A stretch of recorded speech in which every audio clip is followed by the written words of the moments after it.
don't know. I don't know if we're gonna be super successful, but anyways, um, Uh, our so prologue protagonist yeah, was it Emmy? fucking died. Yeah, I guess her name doesn't I matter. haven't I haven't seen that since Danganronpa Uh, what the? V3 Oh, specifically, and like that was relatively unique at the time too. yeah, that's true. I Usually, you establish a main character and then stay there, but right. to establish a main character, like kind of flesh them out, give them a personality, give them an environment to work in, Mm-hmm. uh, and then just axe them. Yeah, that was, and I mean, I'll say that I think Danganronpa did it to varying degrees of success. I I mean, mean, I I'll say a lot of things about V3. It has my least favorite character, not in just Danganronpa, but in any visual novel. Period. really? Yeah, no, I hate Koichi with a Oh, Koichi. burning No, passion. I also hate Koichi, and so does Elizabeth.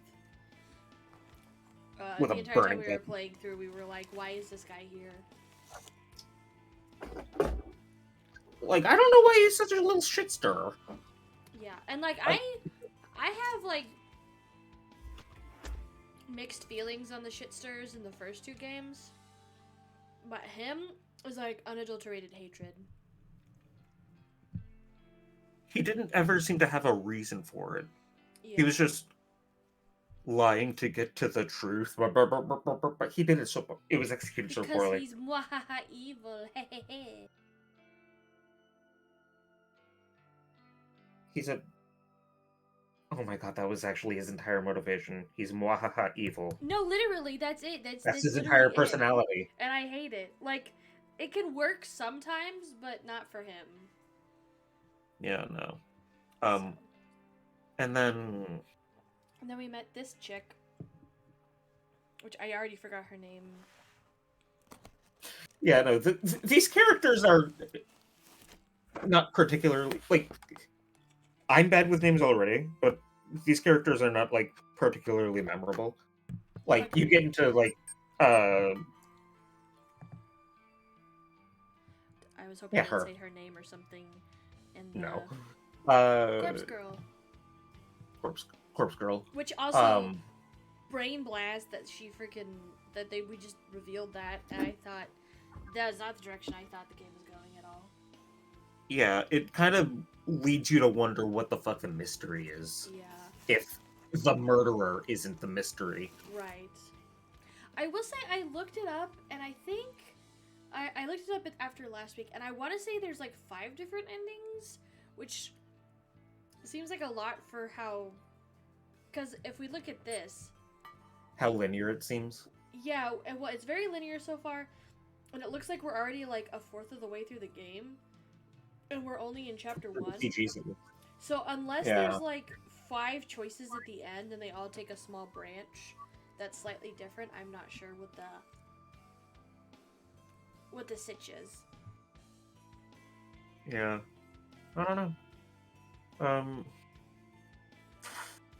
mm, I guess we'll find out guess we'll find out. eventually. Yeah. And with that, Okay. yeah, here.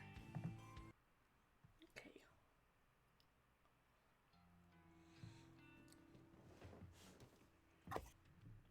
The incessant chirping of birds gently kindles the embers of my consciousness.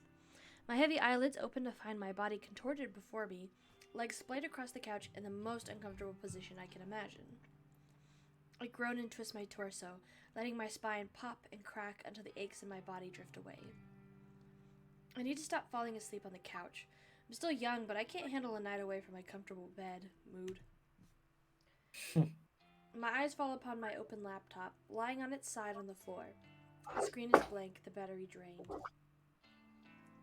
I briefly panic, hoping against hope that I saved my work before falling asleep. I stumble to my feet and pick up the laptop, then charge towards the power outlet. I plug in and boot up, revitalizing the mechanical beast and feeling a wave of relief as the whirring of the internal fans signify the breath of life. The screen flickers and bathes my eyes in harsh light. My eyes squint against my will, and I make out the image before me. The mutilated corpse of my latest victim. Perfection in picture form. The timestamp in the lower corner reads May 27th, 11:07 a.m., tomorrow's date. The photo is ready to be sent out. If I send it now, the victim will receive it immediately, notice the date, and realize that her death is imminent. It's time to set the wheels of demise in motion. Leaving my laptop at the outlet, I quickly dart into the kitchen. While to call it a kitchen is misleading, it's simply a tiled area connected to my living space with a small refrigerator, microwave oven, and single hot plate. A small stack of drawers is nestled next to the fridge, and I pull open the second drawer from the top. Plunging my hand inside is always an odd sensation. My fingers get buried underneath a dozen cheap plastic flip phones. I grasp one of the phones between my thumb and forefinger and remove it from the drawer. It's a scratched-up pink model from 2010 or so, a relic from a time not all that long ago, but that may as well be forgotten. I flip the screen up and turn the device on, relieved to see this artifact still holds power. To be fair, I charged up all of these phones just a few weeks ago, but the fact they retain a charge after being inactive for so long is a testament to their engineering. In any shady line of work, these kinds of phones are referred to as burners. Cheap, disposable devices that are discarded as soon as their purpose is fulfilled. I acquired them by rather unsavory means, but that's neither here nor there. What does that mean? I use these phones to send out the photos I make. By doing this, I avoid using my personal phone and thus prevent anything from being traced back to me. When a photo has been sent, I keep the burner phone for 24 hours, just in case the victim sends a reply. I know I'd get a good laugh out of that. Of course, I don't keep the phone on my person. I store it in an old shed out of the back of my apartment building. When 24 hours have passed, I remove the phone's SIM card, snap it in half, and discard it with the combustible trash. The phone itself gets smashed and trashed in the dumpsters outside a convenience store. I also delete the photos off my hard drive and clear my internet history. Obviously, I don't even use my own internet connection at home. I leech off my gullible neighbor's Wi-Fi. He's under the impression I can't afford my own internet connection. Whether or not I convinced him of such is irrelevant, so he's happy to share his connection with me. Should the police ever try to track my actions, they'll only be led straight to my neighbor.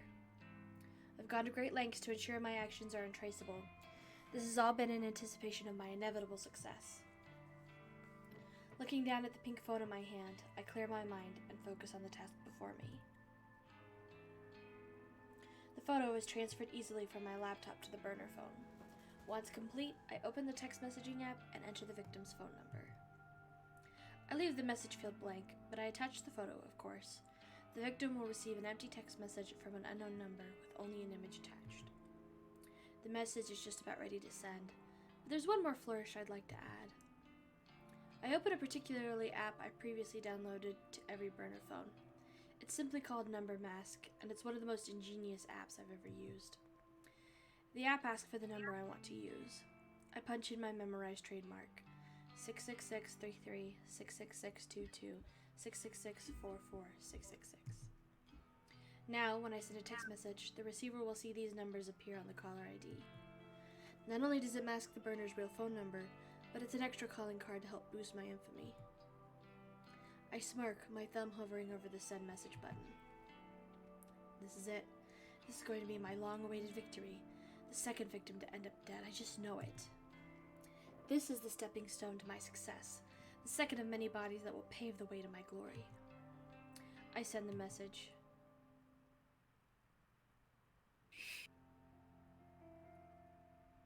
I arrive at work on time, just as usual. My handbag is heavy with the weight of several cans of coffee, hopefully enough to help me power through the day after having had such a late night. I can't help but yawn loudly as I wait for the elevator in the lobby. Just before the elevator doors open, my phone starts to ring. I step aside and answer the call. Hey. Hi, Noriko. Good morning. Did I call at a bad time? Not at all. I'm just about to go into the office. Oh. So she's still in the story. Oh, should I call back later? It's no problem. Don't stress. Okay, sorry. The nervous, apologetic girl on the other end of the call is Aoi Sato? Sato? An old school friend from back in the day. Though a lot of the times I hear it pronounced I'll see it. I'll see it read, but I'll never like hear it pronounced. So I'm like making it up as I go Mhm. along. Yeah, that tracks. Hi! Oh my gosh, hello, Elise. Thank you. I will drink some water. I'm going to do that right now. Hope you're having a good one. Refreshing. Thank you. Welcome in. Though we never really had any common interests, we used to be inseparable at school. She was shy, I was introverted. It was a combination that worked in our favor, even if our conversations were a little on the boring side. To say that we're no longer shy and introverted wouldn't be entirely true. Aoi has gotten better. She's definitely more outgoing, but she still suffers from a great deal of social anxiety. As for me, I'm still pretty introverted. My tolerance for being around other people has improved a bit, but I do prefer solitude, and visiting places I've never been to before puts me on edge. To call Aoi my best friend would be accurate. She's my closest confidant. Even so, she knows nothing about my part-time masquerading as corpse girl. No one does, and I plan to keep it that way. So, Aoi, what did you want to talk about? Oh, well, you see, that guy at work is still bothering me, and I wanted to see if you had any more advice for me. Ah, jeez. The older guy that always hits on you? Yeah, What a creep. You're 19, for God's sake. He must be, what, 50? I think he's 52. You know his actual age? Um, Well, whatever. If he's still bothering you, you have to take a stand. He's not your coworker, right? Just a regular customer? that's right. Then tell your manager. Have him banned from the venue. I can't talk to the manager. I don't want to cause trouble for the company. Jeez, girl. Sometimes you need to stand on your own 2 feet. I know. Well, if talking to the manager is out of the question, then you need to be firm with the creep. Tell him you won't stand for being groped anymore. His behavior is simply unacceptable, and if he won't change, you won't serve him anymore. He's scary, Noriko. I don't know if I can confront him like that. That's why she wants to know if it works or not. Mm-hmm. He's always drunk. Even before he comes into the place. I try not to serve him too much, but... Are you sure you can't quit that stupid job? Working at a maid cafe really doesn't suit you at all. I thought you wanted a government position. I do. I want to work in a cozy office, kind of like you, but you know I don't have any qualifications. Why don't I see if there's anything open here? Maybe Shinya can help out. He got me this job, remember? Shinya, maybe. He was always a nice guy, right? He's super nice. Stick in the mud, but a nice one.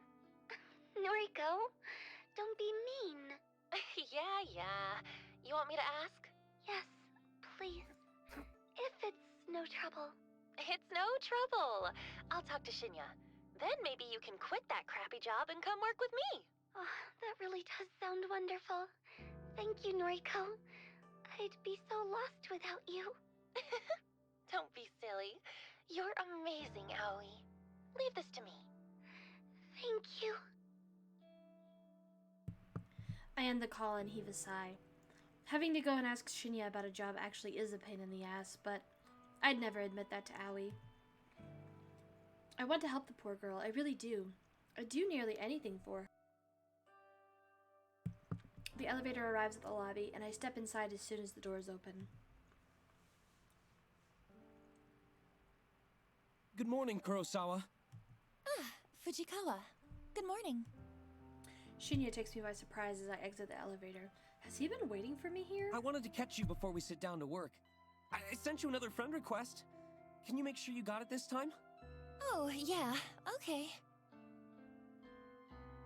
What am I supposed to do when he puts me on the spot like this?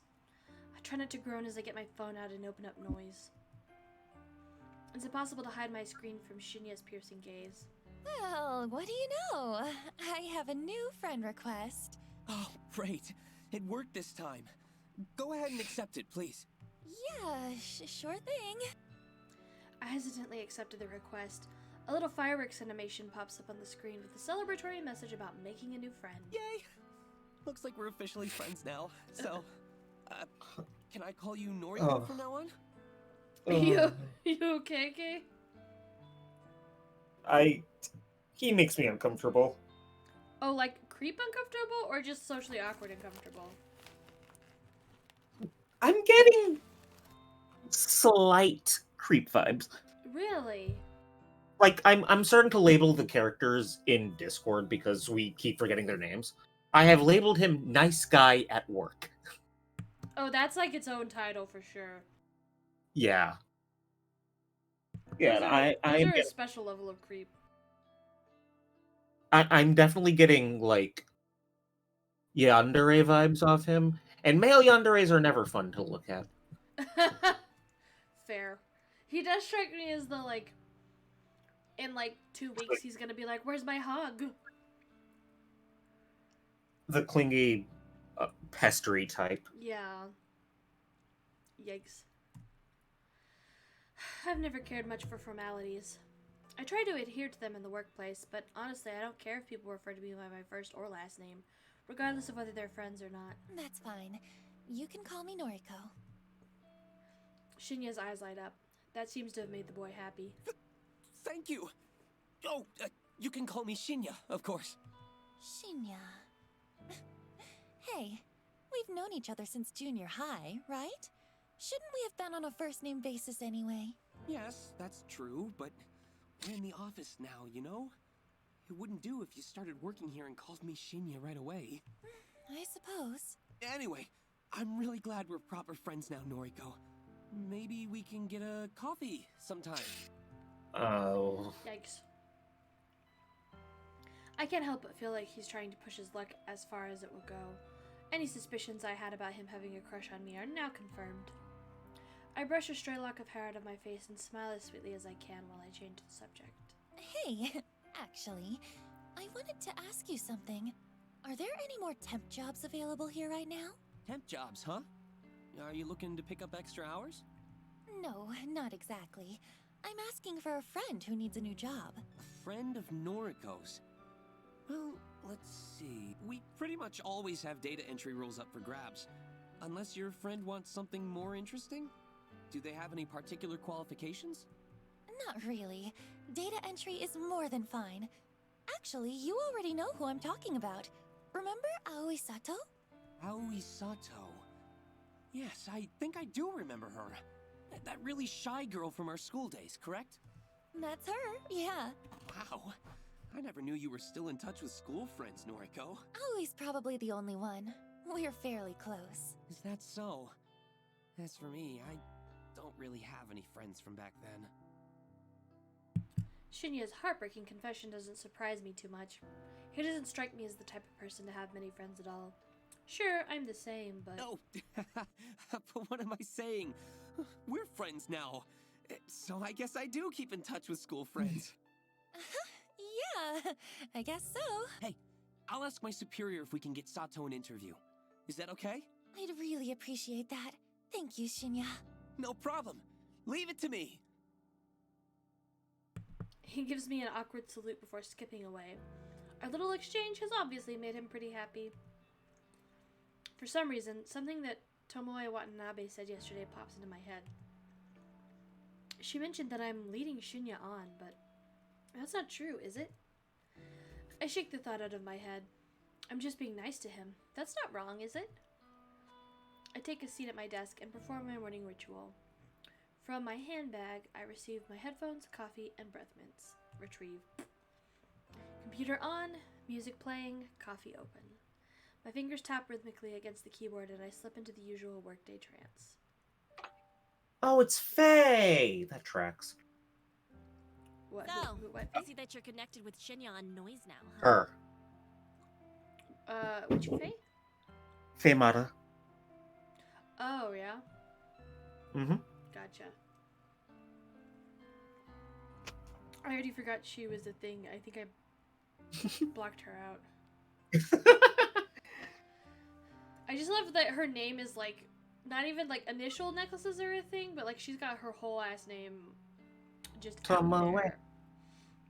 there. Tomoe. My walk to the train station is interrupted by a familiar, grating voice. Sounds like both of you are getting on pretty well. How did you... Oh, of course. Tomoe and I are already friends on Noise. She would have seen the notification when I accepted Shinya's request. It's actually kind of strange that Tomoe and I are connected through the app. We added each other on my first day of work, before I learned how much of an intolerable excuse for a human being she is. We simply never deleted each other, even after all these months. Her posts are entertaining anyway. And since I rarely ever post anything myself, she probably forgot we were connected at all. Until today. Now look, don't get me wrong, you hear? I ain't actually interested in Shinya. Nah, I'm real happy for you both, like. But what I can't stand is a skank like yourself getting some while I'm over here all dry like a desert. What the hell are you talking about? It pisses me off that guys just sluts like you, and you barely have to put in any work. Okay. Meanwhile, nice girls like me gotta put in so much effort to even get noticed. You think all of this is just natural? I put so much effort into how I look, you know? And guys like Shinya don't even bat an eyebrow at me. You mean bat an eyelid, right? Whatever, it don't matter. I'm sick of skanks like you getting everything for nothing. Look, let me be honest with you. I'm not interested in Shinya, and I'm not trying to be with him. I don't chase guys, and it's pretty rare that they chase me. You've got me all wrong. Like I'd believe you. Do you spend your time chasing chicks then? That's not your business. But you don't have to worry about me pursuing Shinya. Tell you what, any guy at the office is all yours, okay? I'm not interested. Oh, is that how it's gonna be, slut? You think no one is good enough for you, but they're good enough for me? You're just like all the other girls. You think I'm worth being pitied? You think I need it? Well, I don't want your pity. You're nothing but a fake skank. Tomoe pushes forward, her bulk forcing me off the sidewalk and into the thicket of trees bordering the path. Oh. The burning slap across my face comes out of nowhere.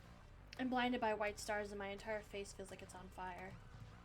The strike is hard, sharp, vicious. It happens so suddenly that I'm having difficulty processing it. I stumble, but my legs don't quite give out. My mind races, trying to put together what just happened. Tomoe hit me. Why? Why did she hit me? There's a strange sort of disconnect in my mind. My body doesn't feel like my own. Like this isn't actually happening to me, but rather I'm watching it happen to someone else. Time seems to slow down and speed up all at once. The slap replays twice in my mind before Tomoe's hand even leaves my face. I catch a glimpse of her fierce expression, red and strained and overcome with anger. I hate you. I hate everyone like you. Don't pity me. The second strike connects with my chin and I flinch, my entire body paralyzed with pain. She hit me again? Stop! I hate you. I hate you! Tomoe has lost it. She's absolutely furious and I can't figure out what I did wrong. Her third attack is a curled fist aimed straight at my stomach. Through sheer luck or complete accident, I tumble backward, narrowly avoiding the punch and instead landing on my rear. The pavement is rough and hard, but I'm sure it feels a lot better than taking a fist in the gut. Tomoe screams and rushes at me, but I scramble to my feet and grab her by the wrists. She flails wildly, her eyes looking like they'll pop out of her skull at any given second. Her breathing is harsh and ragged, and tears of rage have caused a flood of clotted makeup to run down her face. Calm down! Calm down! She struggles against me, slowly giving in as my tight grip prevents her from attacking me further. She begins to sob softly. I hate you! I hate everything about you! With a great pull, Tomoe frees herself from my grip. She steps away, cursing, and then runs past me. I blink in disbelief as she breaks into a sprint, heading in the direction of the train station. I raise a hand to my tender face and touch it gently. The stinging sensation is completely new to me. Never before have I been attacked like that. What the hell was all that about? I can't believe she hit me. That reads as bipolar. Yeah. Like very severe, untreated bipolar. Yeah, that was intense. Mm. The pack of frozen vegetables pressed against my face soothes my swollen jaw, but does very little to calm my nerves. I'm still on edge after what happened today.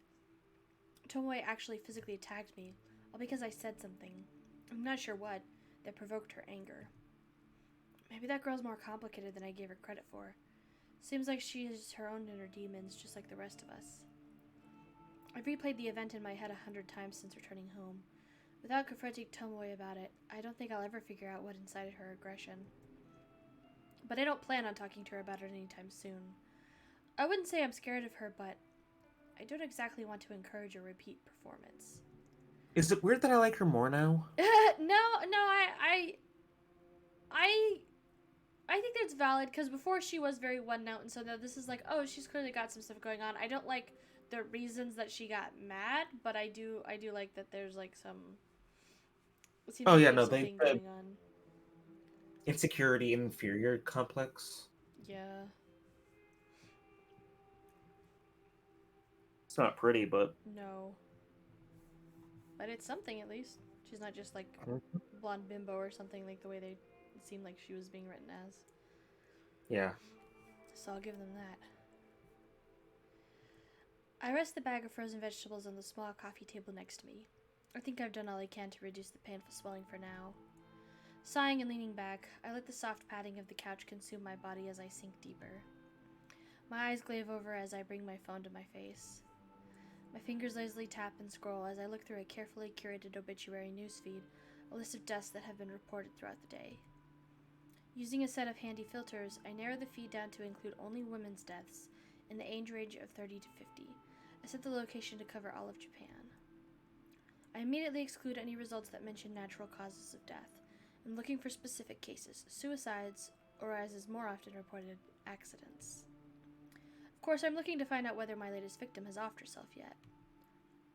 Should this search string return no results, then it's pretty easy to look up recent murders. They're few and far between. Between suicides, accidents, and murders, I've covered all the potential ways my victim could die. 9 out of 10 of the search results include a photograph of the deceased. Not a photo of their corpse, mind you. This isn't the database of the deceased I'm looking through. Rather, it's usually a nice, flattering picture of the recently departed submitted by their kin to go along with their obituary. I used the photos submitted with obituaries to compare and match with the images of my victims. This is the only reliable way I have to discover whether or not my victims have perished. If I knew a victim's name, I could easily look up their current fate, but my website doesn't ask for that information. Call it respect for the victim's privacy, but there's a lot more to it than that. But that's a topic to dwell on another day. Tonight's search turns up no solid leads. I'm disappointed, but this result isn't entirely unexpected. After all, I set the date on my latest victim's photograph to tomorrow. There's still time for her to freak out and end it all. I decide to go to sleep early tonight. I'm not even feeling hungry enough to eat the cheap convenience store meal that's been sitting in my fridge since yesterday. Though, if I go to sleep now, it will feel like tomorrow arrives sooner. Tomorrow. I'll have to see Tomoe at work. There's no way I can avoid her since her desk is so close to mine. The idea doesn't sit well with me. On the other hand, my victim might conquer herself, which would definitely make me feel better. It could very well be my next success, and the suspense is just about enough to kill me. Tomorrow.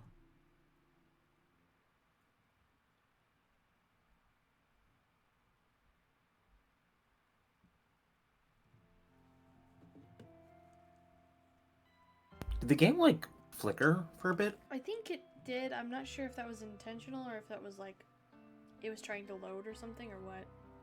Like I saw OBS, which is weird because really? Are you capturing window Yeah, to Discord right now? I'm doing the screen capture. Oh wait, to Discord? No, yeah, it should be. Discord. In Discord, it should just be streaming the game proper. Like I saw OBS. Oh, that's weird. Let me know if it happens again, I guess, because that should not be happening. Yeah. Okay. Weird. The game's haunted. My typing is hesitant and distracted this morning. My fingers falter, misstep, and tap backspace repetitively. This is no good. I can't focus on work while I'm staring at the top of Tomoe's head, popping up from behind a monitor a few desks away. Even my work playlist isn't inspiring me to pulverize the keyboard today. Normally, a blast of pure volume and a shot of caffeine is enough to carry me to the greatest heights of productivity. I press a finger to my pursed lips, trying hard to regain my focus. I absentmindedly noticed that I missed the edge of my top lip when applying lipstick this morning. Damn, I'm really out of sorts today. At least I managed to apply some extra blush to cover up the faint bruising on my face. I might have overdone it a little, but it's better than looking like I just stepped out of a boxing ring. Good morning, Noriko! Boy, have I got some neat news for you! I'm so absorbed in my own thoughts that I barely register Shinya standing in front of my desk. Noriko? Excuse me? Noriko? Are you in there? Huh? My eyes fixate on Shinya's goofy smile. I quickly remove my headphones. Fujikawa, Shinya. Sorry. Hi. Are you okay? Yeah, I'm fine. Tired is all. Oh, I hear you. I was up late last night. Boy, I must have been up past 10. Just could not put down this new crime thriller I've been reading. Oh, 10 o'clock. yeah, Got a bad right. boy. I was up late reading too. Your horror novels, right? Don't they leave you feeling a little scared before you go to sleep? No, not really. It's all fiction, so it's pretty easy to distinguish from reality. Is that so? Wow, that's not like my book at all. The crimes in this story are all based on real cases. My jaw hits the floor every time I turn the page. That's also a red flag. Like, I didn't think about it the first time it was mentioned, but now that you're saying it as like a yandere thing, it feels like he's like getting inspired. Mimicking her. I don't know that. Getting inspired by you. Okay. No, Yeah, it seems like he's mirroring her interests as a way to form a connection. Seems kind of like it, though. I remember them mentioning that he seemed like he couldn't quite get into the horror stuff that she does. So I guess it's like as far as he's willing to go, maybe. Yeah. But it could also be, I know he said like his dad is a detective, but it could also be that he's like getting ideas or something. I don't know. Maybe not. Maybe I might just be reading into it, but. Yeah. Anyway, let me tell you this. Your friend Sato can take a data entry opening starting from Monday. She doesn't even need to interview. That's how much the boss trusts me. I'm genuinely. What? Oh, that's interesting. Yeah, that seems like a big deal. I'm genuinely impressed with Shinya's ability to score Aoi a job. Say what you want about the guy, but the bigwigs obviously have faith in him. Wow, Shinya. I don't know what to say. Thank you. Thank you so much. Don't thank me yet. Sato is going to be worked to the bone. I hope she's prepared for it. Trust me, anything will be better than her current job. Really, thank you, Shinya. You came through So for the us current here. day is Wednesday, and she starts Monday. But Aoi, 3 weeks from now, 2 weeks. 3 weeks from when, 2 weeks from when the chapter started, is like, there's this guy I really don't want to be around. Because at first I was like, oh, it's probably the creepy guy, but if she gets a job here, then it's probably him. It's either like, that's one way, but I was thinking of it like, me. This is just me like cold reading the narrative, right? Something happens between Noriko and Shinya between Wednesday and Monday, and suddenly Sato's job falls through. Could be. I don't know. Alternatively, she does get the job. But Shinya's being a creep. Maybe the Shinya's not being a creep to her, but Shinya does something to Noriko, and Noriko gets pissed off. And Aoi is thinking about trying to pay her back for getting her the job. Maybe she doesn't tell her that Shinya was a big part of it. Ooh. Yeah, Aoi does seem like the type to be, like, hide a body, loyal. Yeah, quiet but strong. Mm-hmm. I don't know. I feel like either that or there's like a whole other person that we haven't met yet that's going to come into play. It is still early enough in the narrative that could be an option. But Yeah, for sure. I don't know. It'll be interesting to see. Well, I'm just happy to help. Hey, Noriko, can I ask you something? Sure, shoot. Shoot! Oh, right. An expression. Sorry, I just remembered this case in the novel I'm reading, where a police officer shoots at a perp only to... Hey, you, wanted to ask me something? Right. Are you friends with Watanabe? I blink a couple of times. Tomoe?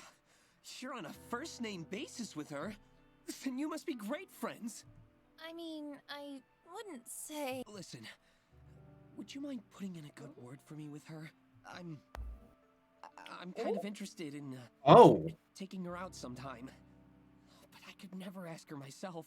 Okay, that's Oh, a I- plot twist. I hard misread Shinya. Okay, what? Huh. Wow.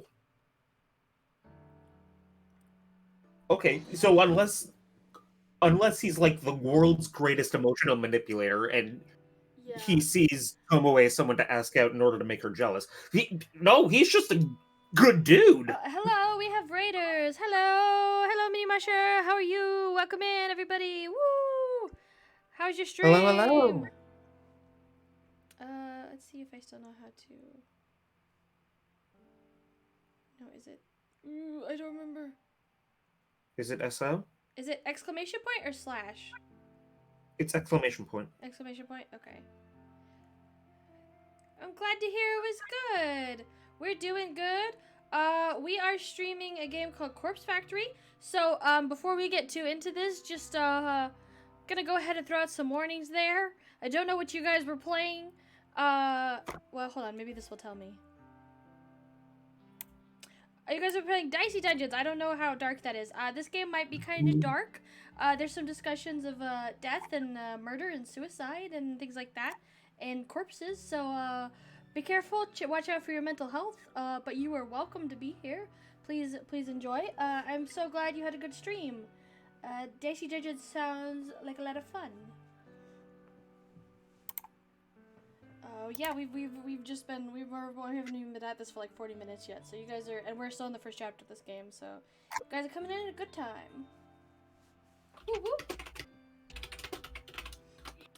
Yeah. So I'm not sure about this guy now. Oh, the forest. Yeah, I've heard that one's kind of dark. That's cool. I'll have to look into that one. Thank you.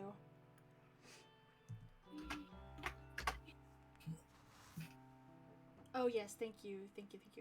He seems sus. Yeah, we're not sure. We thought the main character this is kind of like a goth girl, and we thought he had like nice guy TM vibes a little bit. But now he's wanting to ask the like pretty popular girl out, and now we're not sure where he's going with this. So we're trying to figure out. Hello, Teeny Lamb of God. Welcome in. Hello. Thank you, Kay, for posting that in the chat. I meant to do a command and I completely forgot. Yeah, don't worry. I'm stunned, gobsmacked, speechless. Shinya likes Tomoe? I thought he likes me. Is my intuition wrong? I wonder if the clues have been in front of me this whole time. What else haven't I been seeing? Noriko? What do you say? Shinya, look. Honestly, I'm not really friends with Tomoe. I don't think I can help you. Oh, I see. That's a shame. I thought maybe you were close. Darn. I guess there's not much to be done, is there? Even after I helped you and Sato out and all. This is kind of shitty. Yeah, he's trying to like Guilt her. leverage, guilt trip, leverage the favor. Do you think that's why he wanted to have her get coffee because he didn't want to ask her here or something? Maybe, Or yeah. is he just trying to be friendly? I mean, if they've been That's acquainted true. since junior high, then like, I guess the coffee would have been to ask her away from the workplace, Yeah, and it would have helped Noriko not be in that situation yesterday. true. That's a good point. Whoopsie. Oopsie. Is he seriously trying to guilt me? I have to hand it to him. I didn't think he had it in him. Well, I suppose suppose you can just tell Sato to start work on Monday morning. Guess I'll see you around the office then. He does so- You're laying it on thick, my guy. I love Sean Chipluck so much. Shinya leaves, and I bury my face in my hands. Has this world gone mad all of a sudden? Shinya likes Tomoe, not me. It's not that I'm disappointed. Hell, I don't have feelings for the guy. But for him to be interested in someone vapid like her just blows my mind. To add insult to literal injury, Tomoe assaulted me yesterday. She has a vicious, violent side to her that Shinya doesn't know about. He could be in real danger if he pursues her. I'm completely unable to process what I should do. Shinya scored Aoi a job, and I'm truly thankful. Do I feel like I owe him one? Should I ask Tomoe out for him, or warn him about her? I need to clear my head. I decide to step away from my desk and visit the restroom. Tomoe is gonna be in there. Is Tomoe not directly next to Noriko? I don't Did think we not establish that? I think she said that she's close by, and I think she said she could see her head peeking out over her computer. So my guess is she's like on the same row and like down a little bit or something would be my guess. Would she not have been in earshot for that entire exchange? Oh, that's true. That's a good point. Unless Shinya, I feel like if he was gonna ask her that, Shinya would have been hopefully, Shinya would have been smart enough to pull her away. But I don't know. I guess I never said, but I don't know. Yeah. Though I have no need to use the restroom, I enter a stall and lock the door behind me. Sitting on the toilet's closed lid, I lean back and exhale. Getting too caught up in office drama. That's what the issue is. It's unlike me. I'm supposed to be stoic, unflinching. It's my ideology, my entire identity.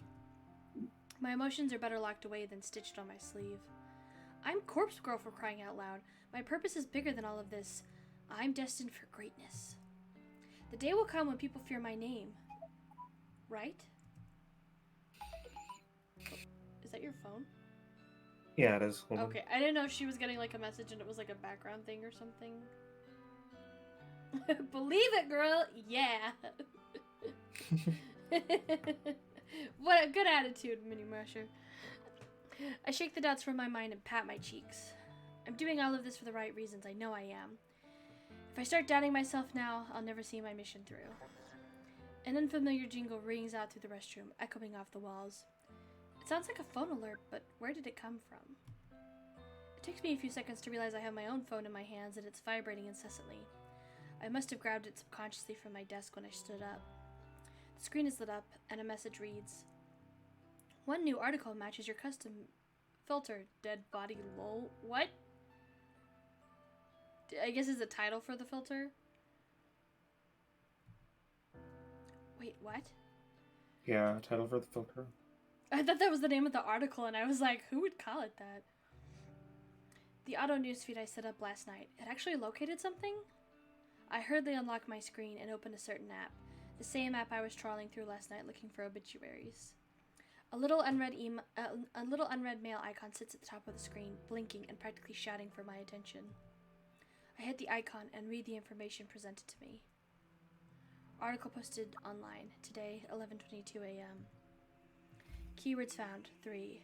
Miss, accident, numerical data range 30 to 50. Image data found, yes. Wednesday, May 27th.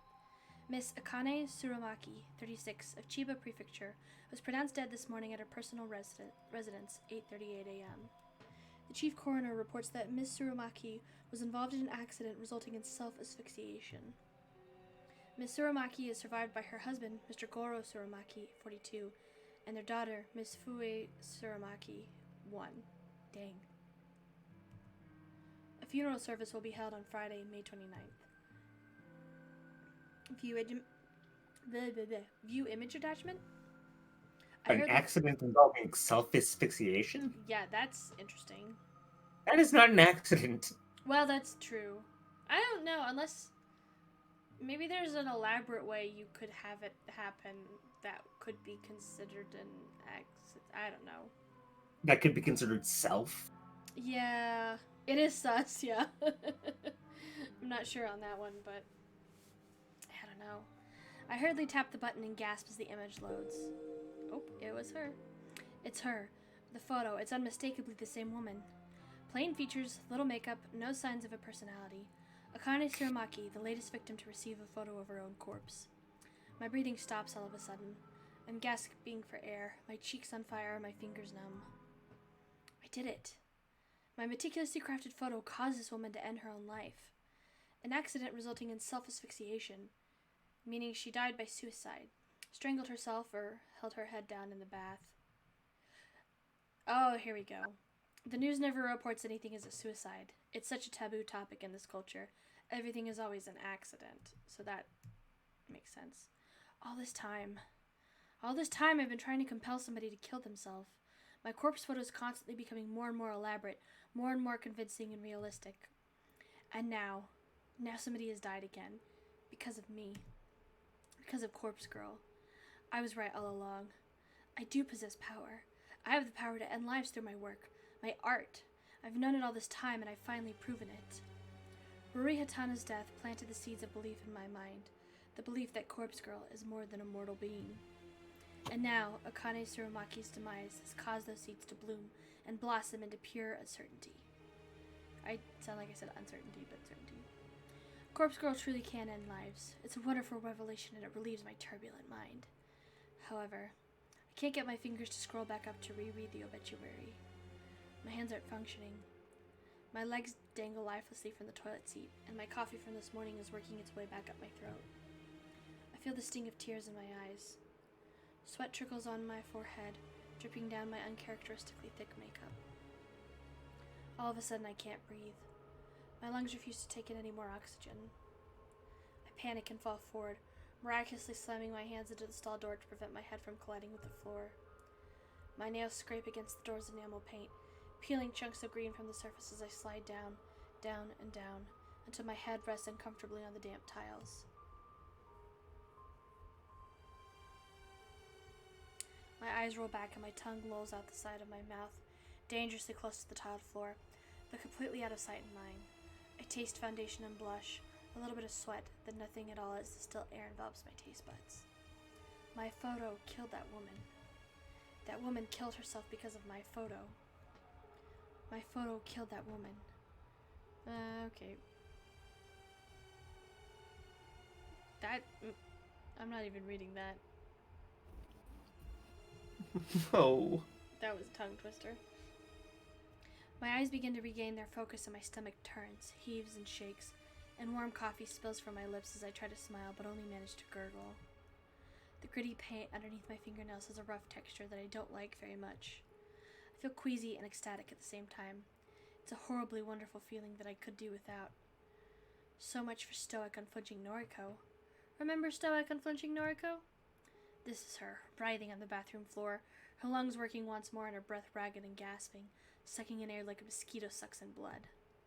This is Noriko. Noriko with her grandiose fantasies of death and killing people without having to kill them at all, without having to leave her apartment because the outside world is scary and there are people out there probably trying to kill her. This is Noriko. Me. The real me, acting tough and fearless when I'm crying on the inside, always sad, always miserable, always lying on the bathroom floor with my fists clenched and my phone resting in a puddle and my life slowly spiraling out of control. This is me. I did this. I killed that woman.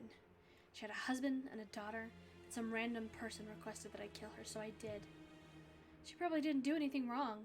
She looked boring. She must have just rubbed somebody the wrong way.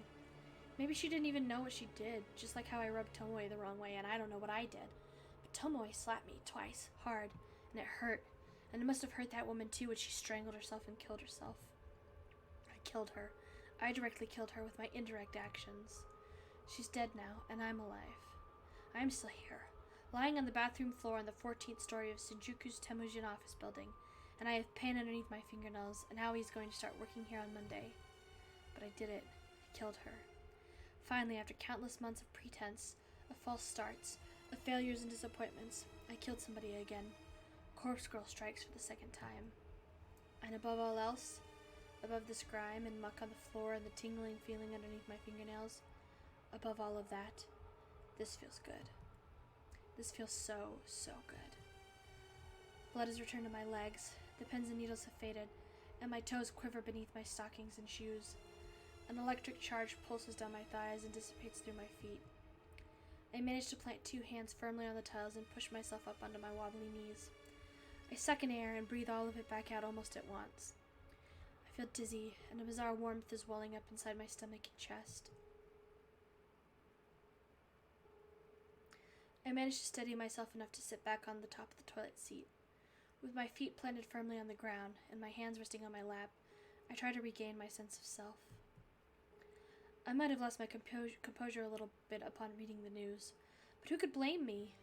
Everything I worked for over the last year is finally starting to pay off. My second victim is dead. With this, Corpse Girl's popularity is sure to rise. More and more people will issue requests through my website. More and more people will receive corpse photos, and more people will. She killed herself. She killed herself. Okay, I did not expect this to go in this direction. This is so creepy. You didn't? Well, She had a near orgasmic reaction I mean, to just making the photo. not necessarily. When I bought the game. Oh, okay, that's fair. Not like today or even at the end of last thing. I just was like, I'm so confused. What is going on? Because I thought this was a mystery about who Corpse Girl is, and it's reveling so much in her death that I'm like, what is gonna happen here? That like, I don't know. Yeah.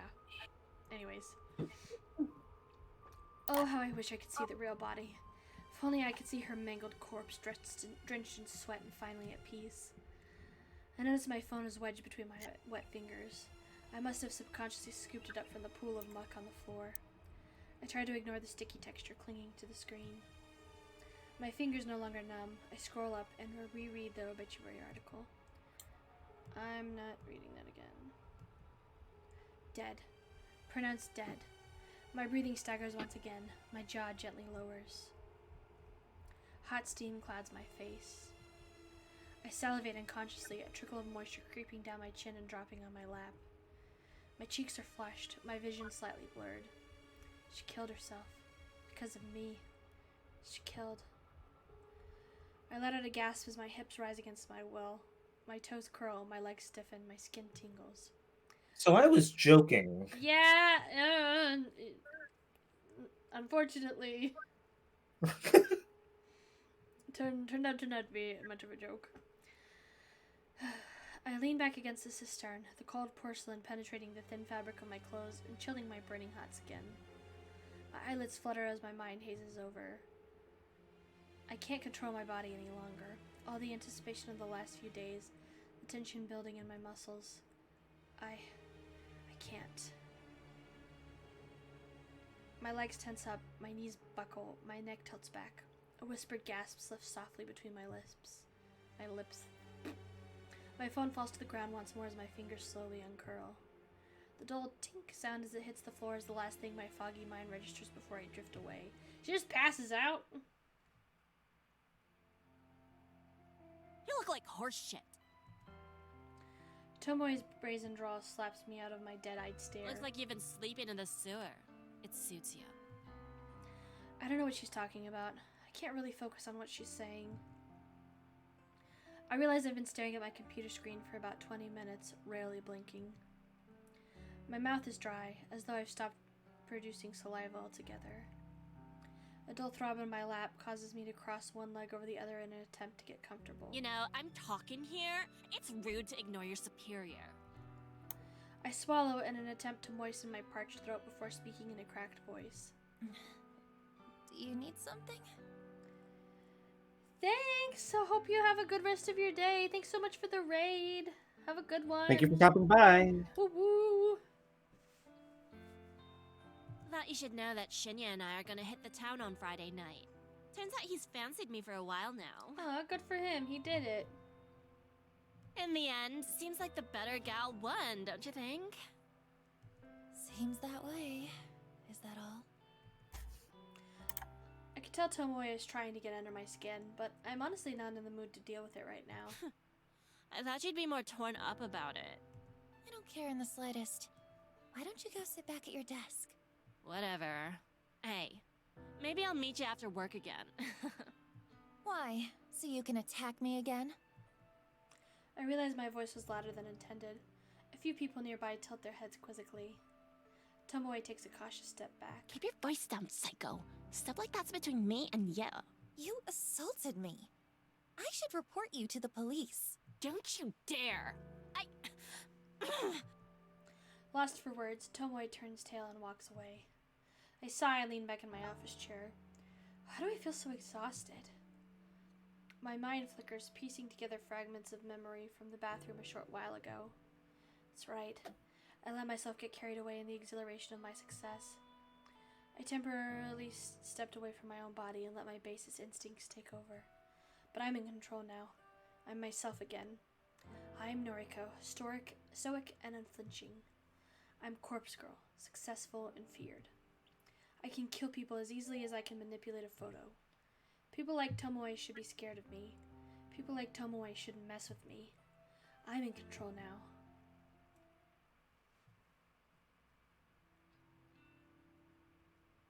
Climbing the steps to my apartment is always such a chore.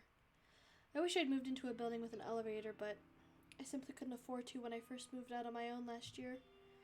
These old apartment buildings creak and groan when you ascend the stairs. On top of that, you can hear the bustling of other people within their tiny homes as you progress up each floor. There's always a slight whiff of mold or mildew whenever I ascend the stairs. I want to chalk it up to the fact the building is so old, but it is possible some of the residents here don't keep their apartments very clean.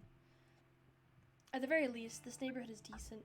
I feel safe in my home, even if it is small and cramped. And my neighbors are respectful, from what I can tell. Not that I really know them at all.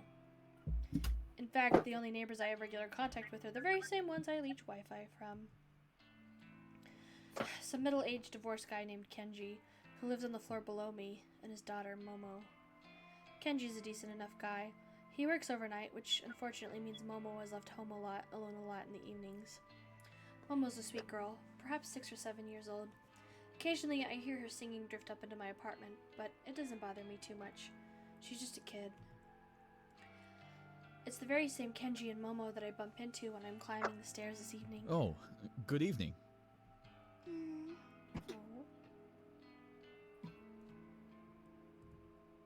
Oh, I thought she was holding something. It's just her dress as a kitty. Oh. Hello. We're just on our way to get some dinner. Isn't that right, Momo? Yes. That sounds nice. I hope you have a good meal. Thank you. Say, are you feeling okay? You look like you've been in some trouble. There's dirt or something all over that side of your face. Oh, it's bruising. What'd you say? I thought the bruising was showing. Oh, yeah. No, it's just the muck from the bathroom when she had a panic attack, question mark? Whatever that was. I tilt my head and reach a hand to my cheek. Sure enough, dry muck has blended into my makeup and caked over my face. It seems like my eyeliner has smeared as well. Is this from when I found the bathroom? Damn it. Have I looked like this all day? Oh, right. I try to make up some lies so Kenji doesn't worry about me. I actually fell asleep on the train home, and I guess the seats were kind of dirty. Is that so? You should wash your face and do your makeup again. I can help if you like. I can't help but smile slightly at Momo's generous offer. Thank you, Momo. I'll be sure to wash up and make myself look nice again. You should go have dinner with your dad. The girl nods resolutely. Well, I hope you're okay at any rate. Have you been working hard at the bank? Something about his voice is off to me. I don't know if it's like the way it's recorded or if it's like his acting. Like he's on a different mic? Yeah, maybe. Like, I don't know, like if the others were doing it like professional and he did it from home and so it like sounds or something. There's like a quality to it that sounds different. I mean, it came out last year, right? Yeah, so it's entirely possible. it was probably recorded during the quarantine. Mhm. And like Erica has like a professional setup at home now. Because she's been doing it long enough that she can afford it. Because that shit's not cheap. and maybe this voice actor. He's doing it in the closet with his Yeti and a blanket over his head. No, not that bad. It doesn't No, sound I'm just nearly that bad. Yeah. I can't say shit because that's what I do if I have to record things. So it's more me making fun of myself than anything. Yeah, it's not that bad. It's just like slightly off. It doesn't bother me a ton, but it's noticeable, I think. Yeah,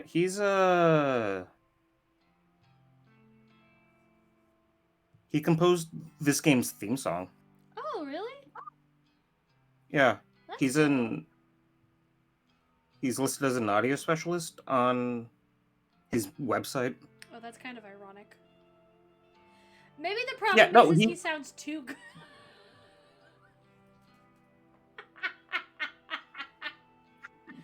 he sounds too good. His brain, his voice is in 1080p and everybody else is in like 480.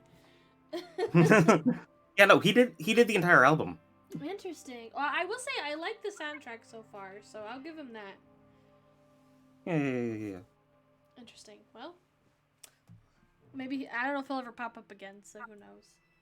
Oh, actually, I just work at the head office for the bank, so... Oh, that's right. Sorry. Data something, right? Yeah, data entry. It's a bit dull, but I'm happy enough. That's good. That's very good. I know it's hard for kids like you to get good work in this economy. When you find a job like that, you really have to hold on to it. I think he's Australian doing an American He is. accent. He's Australian. Is he? Okay, because like it comes through, like it came He's through like- on like occasional He's like words. he's like trying to suppress his accent. I can hear it. Yeah, like he was like, I know it's hard, and I was like, oh.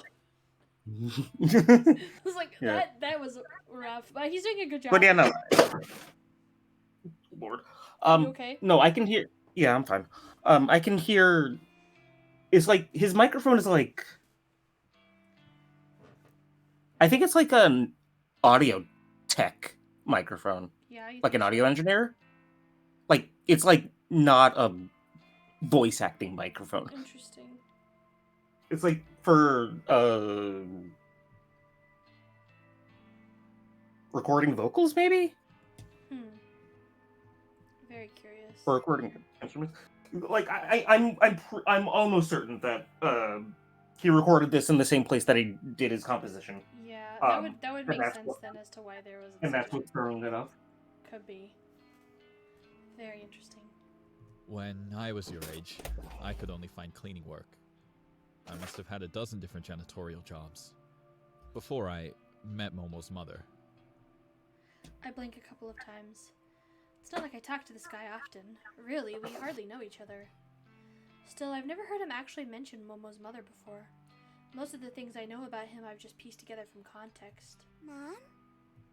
Of course, things are different now. I have Momo, and her mother isn't around anymore. Cleaning work doesn't cut it these days. I was really lucky to get into security. It means I can work overnight while Momo sleeps, and I can still take her to school every day. Security. Of course, now I remember. He did mention when we first met that he does what he does for a living. If memory serves, he works for a private security company. I assume he guards corporate offices or parking lots, something like that. Anyway, what was I saying? Oh, yeah. Hold on to a job if you like it. That's very important. Thank you. I'm happy at Temujin, so I plan to stay there. Very good. Oh, Momo was telling me earlier what she wants to do when she grows up. Weren't you, Momo? Dad? Come on now. Tell Nariko what you want to be. A scientist. Whoa, a scientist. That's a great job. I'll be rooting for you, Momo. The girl blushes and hides behind her dad. She's inherited her mother's book smarts, I'm certain. She definitely didn't get her brain from me. Anyway, we're gonna get going. Enjoy your evening, Nariko. Thank you. You too. Bye-bye, Momo. Bye-bye. The two of them bow their heads and follow the rest of the stairs down. I continue up the next flight of stairs, reach the landing, then turn the corner to enter my own apartment. The place is dark because I always make sure to cut the lights before I leave. I can't afford to leave any electricity running. My rent chews through most of my salary as it is. I flick on the lights and feel relief as the living room illuminates. My faithful couch and TV emerge from the shadows, and I immediately feel at home. After throwing my keys and bag onto the coffee table, I slump down on the couch. What a day. I have an overwhelming urge to pull up my laptop and check the website for new requests, but my body's needs come first. I'm desperate for a hot shower. I'll need to cleanse my face, scrape the paint out from underneath my nails, and I'll definitely have to slip into a fresh set of underwear. Whatever happened in that bathroom today took its toll on my body and my clothes. Well, the night is young. I can relax later. For now, it's time to start scrubbing.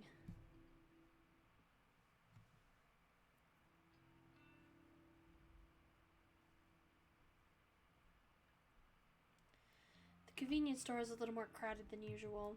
The mundane chatter of business people, students, and workers buzzes in the air like a swarm of relentless flies. Throughout the drone of mingling conversations, I happen to catch a few interesting words here and there. Have you seen that one website? What do you mean by request a death? My lips curl into a half smile, half snarl. Since he always cheats, I thought I might upload his photo. And you think Corpse Girl really exists? To hear so many people talking about Corpse Girl's website is enough to make my nerves tingle. However, I know they're not talking about it because of Akane Tsurumaki's death. As far as I can tell, her death wasn't reported to the news as a suspicious case. The only source of information I could locate was her obituary. And that didn't mention anything about foul play, so there's no way anyone would know that Corpse Girl was involved. People are talking about the website in the same way they always have. Like it's just an interesting topic of conversation. An icebreaker. One of those things you tell your friends to entertain them. And therein is my issue with the website as a topic of conversation. It's just an urban legend. A point of discussion that inevitably fizzles out and is forgotten. People talk about it. People visit the website out of curiosity, but very few people take action and request a death. That's the part that annoys me. If people don't actively participate, how can I prove myself to the world? How can Corpse Girl claim her victims if there are no victims to be claimed? As long as the website is simply a talking point, a myth, an icebreaker, then Corpse Girl's ambitions will remain unfulfilled. To be fair, I haven't yet provided a compelling reason for people to take the website seriously. The death toll is humiliatingly low. I need to ramp it up and step up my game, for Corpse Girl's sake. Until I manage to do that, people will continue to simply discuss the website in hushed tones, like it's some taboo fantasy that shouldn't be spoken of. But, with some more time and some more victims, soon everyone will know to fear Corpse Girl. Thanks to the constant drone in the convenience store, I barely register the quiet melody of a ringtone. Eventually, my ears become keen enough to pick it out, and I answer my phone. Hey. Good morning, Noriko. Is this a bad time? Not at all. I'm at the convenience store. Oh, good. I wanted to catch you before work. No worries. I actually meant to call you yesterday, but the day got away from me. That's okay. I wanted to ask if you spoke to Shinya yet? I sure did. Guess what? What? You start work on Monday! You'll be doing data entry with me. We might even get to sit near each other. Oh my gosh. Really? Are you telling the truth? Of course. When have I ever lied to you? Oh, Noriko. I'm so excited. Thank you. Thank you so much. Does this mean I can quit the maid cafe now? Yep. Quit today if you can. Oh my gosh. Thank you. Thank you. Allie, are you crying? I'm so happy. Making Aoi so overwhelmingly happy feels really good. I care so much for this girl. Her happiness is vital to me. I owe you so much. And Shinya, too. I know. I'll buy him a gift to give him on my first day. Do you think he'll like that? Yeah, I'm sure he will. That's a great idea, Aoi. What does he like? I managed to spill the answer to that without having to think Crime twice. novels. Oh, really? Oh, his dad is a detective, right? Okay, I can get something like that. Right now, I'm going to march into the cafe and quit. You tell him. Good luck, kid. Okay. Bye, Noriko. Alternative answer to who she wants to get rid of. Maybe the guy stalks her to her new job or something like that? Oh, that would suck. Yeah. Maybe the guy works at the bank. That's true. Because he's a customer. He's not like a Yeah, manager. Right. And I mean, I That would would be- assume bank employees make pretty good money, and if he's always at the maid cafe. Yeah. Ugh. Yeah. The call ends and I smile. Aoi sounded so happy. I'm really glad that I could help her out. She deserves to be happy. I barely have time to select a can of coffee from the line of refrigerated shelves before my phone rings again. Huh? Aoi? Sorry to call again, Noriko. I just, something was bugging me, so... What's up? Did I, this is going to sound stupid. Did I thank you? Oh, yeah, you did.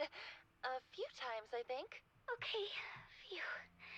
I just wanted to check. It was bothering me, and I didn't want to come off as ungrateful, so... Relatable anxiety girl.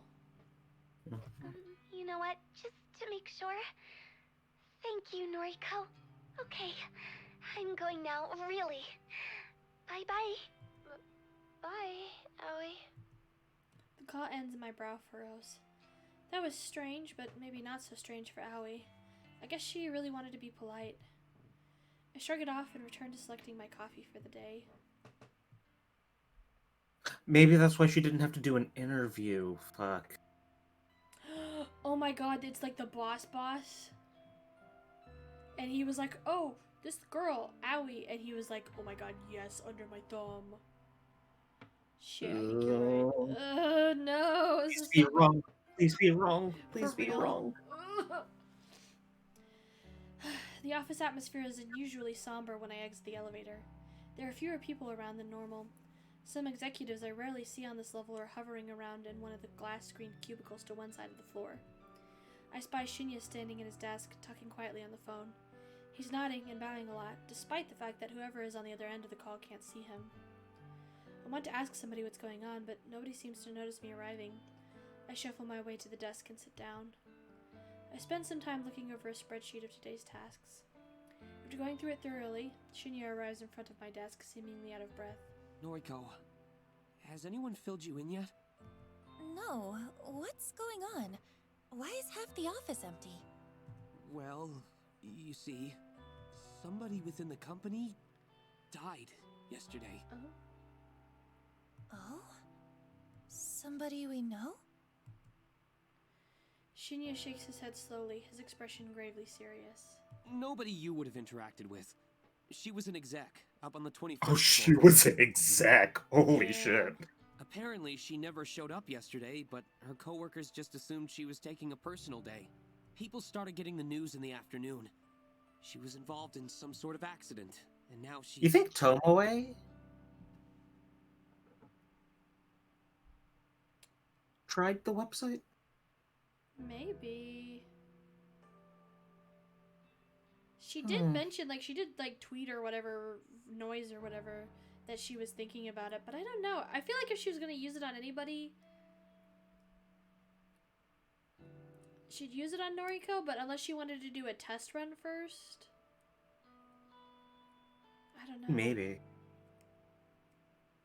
Because maybe... Because this seems like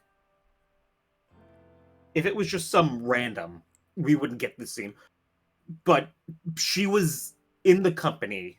The narrative is making us know that she was in the company, Yeah, which means the that's- narrative is going to lead us to suspect that someone we have been introduced to or will be introduced to soon made that request.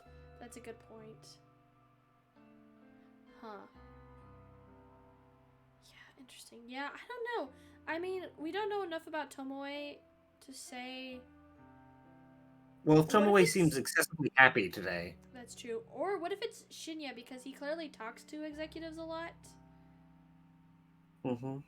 So maybe. But why this one specifically? All right. I don't know. Maybe she did something to make him mad. That's what. Or maybe the person. Maybe Noriko assumed the. Did he explicitly say? I don't think the log will go back far enough. Did he explicitly say that he said she could start on Monday?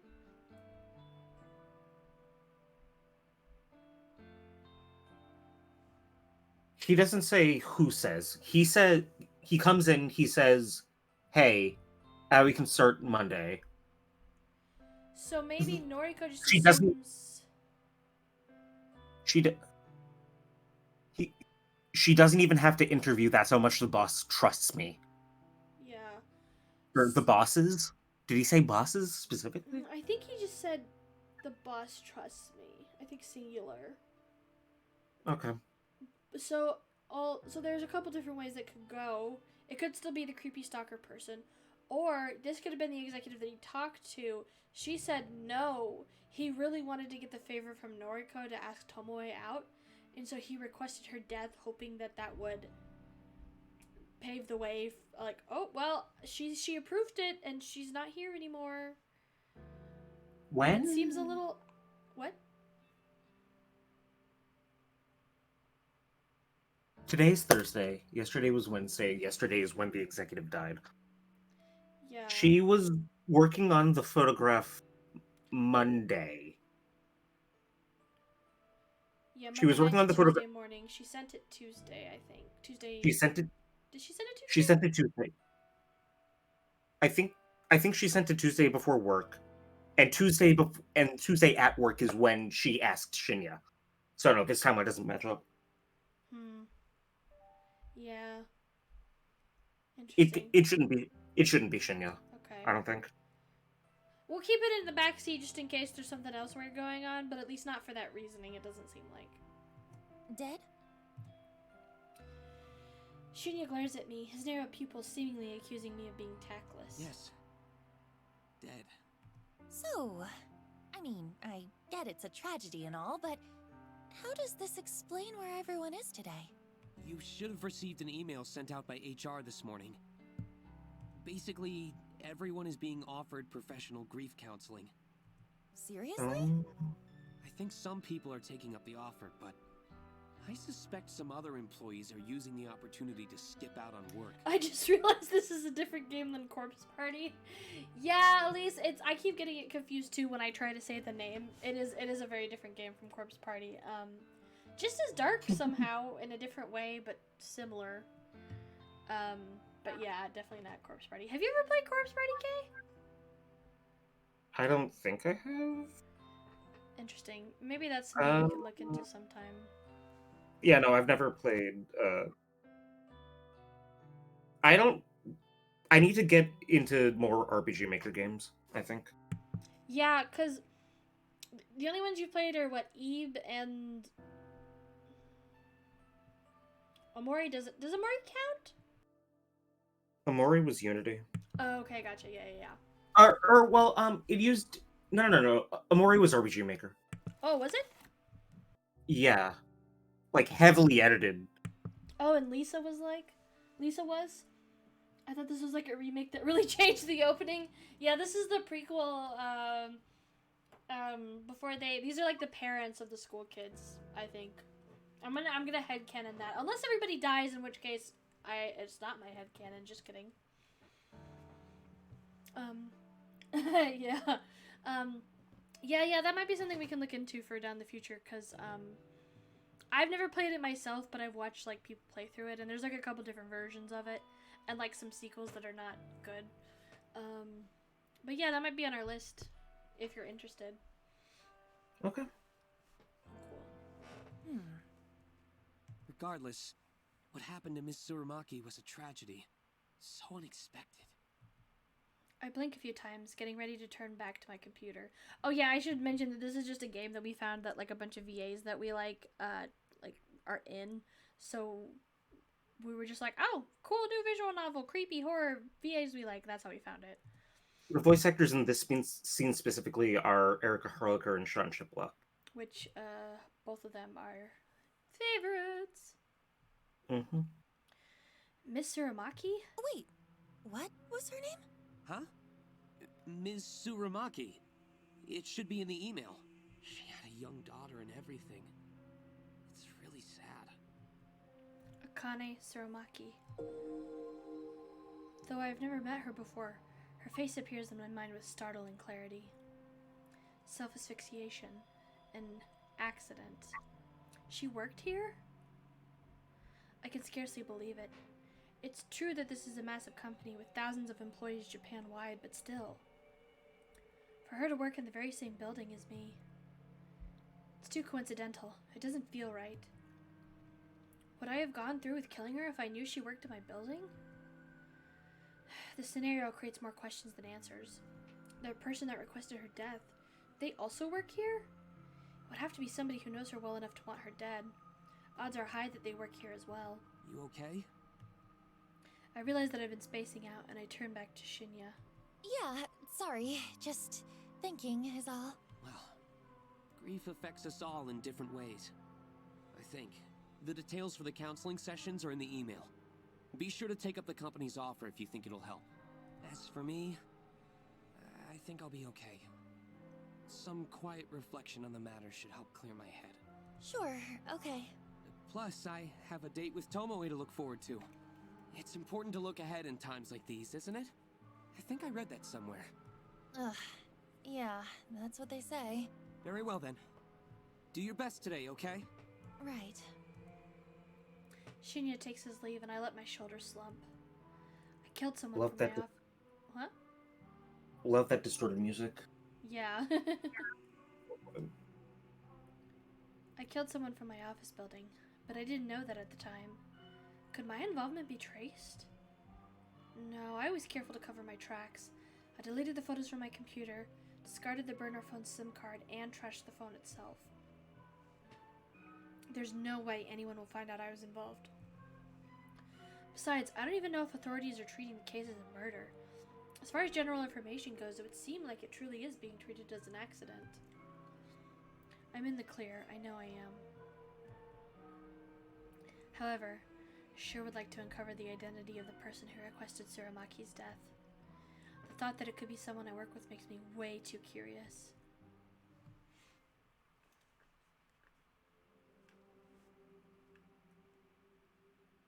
Despite work being eventful this morning, the rest of the day passed quietly. Even Tomoe kept her distance from me. I wonder if I scared her off when I casually mentioned reporting her to the police. Not that I actually would report her. That would lead to the police getting mixed up in my life, and I can't really have that, considering my moonlighting occupation. Especially now that I know I have a connection to Tsuramaki. I brush my hair in front of the mirror in my bedroom. I remove my makeup and reveal the ever so faint bruise on my cheek, the fading token with my fight with Tomoe. Since tonight is rather cold, I decide to snuggle up under the covers in bed with my laptop. I crawl into bed and pull the plush blankets up over myself. The warmth and softness is immediately comforting, and I have to fight the urge not to fall asleep here and now. To keep myself awake, I check the requests on my website. I'm pleasantly surprised to find there are 2 new requests. 2 in one day. My heart begins to race, and I quickly open the messages. The first message reads, Request details. Today, 11:14 a.m. local time. Victim's phone number. Image attachment not found. No image attachment? What? I thought I configured the website to reject requests unless an image is attached. This is really irritating. I got my hopes up for nothing. It takes me a second to remember that there's another request waiting. My optimism renewed, I hurriedly click into the unread message. Request details. Today, 5:06 p.m. Victim's phone number. Downloading image attachment. Yes! This request has been submitted correctly. The image is loading before my eyes. The new victim is male, early 20s. He's fit and athletic looking. His clothing is casual, so it's impossible to infer what kind of work he does. The photo of him is pretty simple. I don't know if he uses it for his noise profile or if it's an ID photo of some sort. Either way, he looks like a happy person. I'm not so naive to pretend I can't guess at the reasons this guy is wanted dead. Perhaps an ex has submitted his details after a bad breakup, or a jealous sibling wanted him out of the picture. People's motivations are purely selfish. Requesting the death of somebody is guaranteed to be motivated by self-interest. So why did somebody want Tsurumaki dead? She was so plain looking, so uninteresting. She didn't look like she was capable of even thinking about wronging somebody. Did somebody want revenge on her? Or did someone simply find her so dull that the thought of removing her from the planet seemed appealing? I interrupt my own thoughts and return to the task at hand. Dwelling on a past victim won't do me any good if I want to continue my streak of success. This new guy is attractive. It's almost a shame to have to chop him up. Well, we all get what's coming to us. No sense in trying to avoid scarring a pretty face. Beauty is superficial anyway. I know that as well as anyone. No one deserves to be spared just because they're good looking. Beautiful people should suffer as much as anyone else. Beautiful people do suffer as much as anyone else. Take Aoi, for example. She's gorgeous, absolutely stunning, and definitely my type, but she suffers endlessly at the hands of cruel stalkers and patrons. Everyone suffers, beautiful or not. We all cop the crap we're dealt. So why fuss over a beautiful corpse? This guy, or Aoi, or even Tomoe on a good day. Beautiful people die the same way as the average person. The guy on my computer screen probably doesn't really deserve to die. I'm sure there's some petty reason his death has been requested. But I take all requests seriously. I won't turn a single one down. Corpse Girl's convictions will pave the way to her fame. With a smirk and a lick of my lips, I get to work. I've got a nice clear photo here, so I can go all out on the request. I head up the DD, the database of the deceased, and spend some time selecting a suitable base image. I hesitate between choosing an image of a corpse with a knife in its throat, or a body soaking in a bloody bathtub with its wrist slit. Either image would do just fine, but I really want something special for this latest victim. After all, I have to top my last success, right? Another 5 or 10 minutes pass until I gasp at coming across the perfect photo. Thanks to my clever usage of tags and filters on the DD, this image matches my victim's description perfectly. 20 to 30 years old, athletic build, male. The corpse's legs are severed below the knees. Bloody stumps leak their vital fluids from on high. The body is hanging from a set of power lines in some suburban street. It's perfect. Beautiful, even. It will help me create a beautiful death for a beautiful person. I kind of have to question the story behind this photo. I wonder if the police ever investigated and discovered what happened to the sucker. Well, regardless, this will serve my purpose. I downloaded the highest resolution copy available and saved it to my hard drive. My fingers trace along the computer's trackpad with practiced movements, clicking, tapping, dragging at random intervals. The night carries on.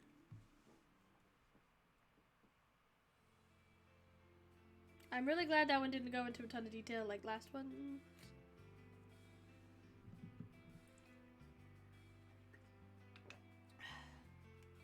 My walk through the train station this morning is confident, cocky, self-assured.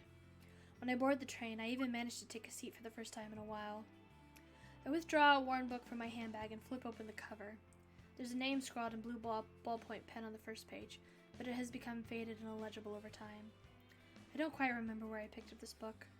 Maybe I discovered it at a secondhand bookshop. Who knows?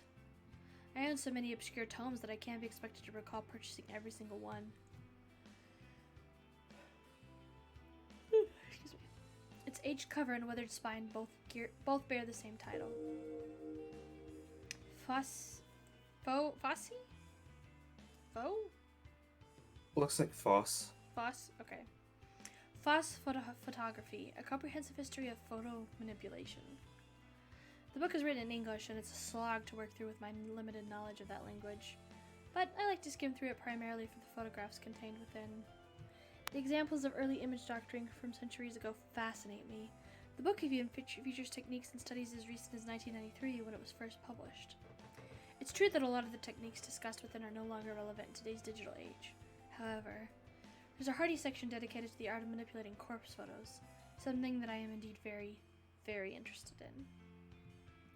The most intriguing aspect of this section's content is that the featured artists perform the opposite kind of work that I do. Instead of manipulated images of the living to make them appear dead, the artist in the book edit images of the dead in order to make them look alive once more. In bygone eras, when photographs of people were taken few and far between, a sect of artists dedicated themselves to honoring the memories of the deceased. They did this by making the photos taken upon death look beautiful and full of life. These photos were gifted to family members and loved ones. The tradition makes sense. Imagine if you lost someone dear to you and you had no photographs of them. Wouldn't it be wonderful to receive one last memento, a beautiful image of the way you remember them? Instead of using makeup to beautify a corpse, these artists applied paintbrush and pen directly to a photograph to seemingly bring the deceased back to life. The impressive aspect of this process is the way they illustrated the corpse's eyes to look full of life. Even though it's a far cry from the work I do, I can't help but feel some sort of kinship with the artist discussed in this book. Surely we are cut from the same cloth. Browsing through the images in this book inspires me to work hard at my own photo editing. Many of the pictures are in black and white, but to me, that only drives home how impressive these old techniques were. I finish flipping through a chapter and close the book. I hold the tattered tome close to my chest and breathe a sigh of satisfaction. The next station is Shinjuku. The doors on the right side will open. Please change here for the Chuo line, the Shonan Shinjuku line, the Saikyo line. I quickly stuff the book into my handbag and get ready to disembark the train.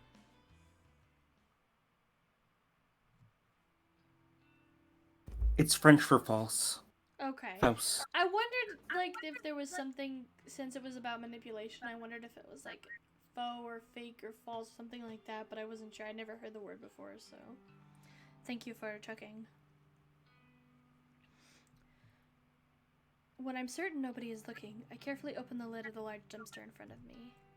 The stench of rotten food and who knows what else assaults my senses, and I reflexively gag and sputter. The staff at the convenience store really need to seal their trash in plastic bags before tossing it in here. Ugh, this is disgusting. I have to stop doing this. The raised open lid locks into place at a 45-degree angle, allowing my now free hands to retrieve a small black object from my handbag. It's a flip phone, a cheap plastic thing with a shiny charcoal finish. I open it up and tap on the retro tactile keys, confirming that I've completely deleted all sent messages and photos. Nodding to myself, satisfied that I've covered my tracks, I eject the battery from the back of the casing and toss it in the dumpster. I then snap the phone in half along the hinge, separating the screen from the keypad. The screen crunches into pieces with a gratifying ksh underneath my shoes. I retrieve the smashed parts from the asphalt, careful not to prick my finger on the sharp glass. With hardly a glance, I unceremoniously launch the broken parts of the phone into the dumpster. I clap my hands together to dust them off, then shut the dumpster lid and hurry away. I saddle between the brick wall of the convenience store and narrow metal railing intended to keep people like me away from the dumpsters.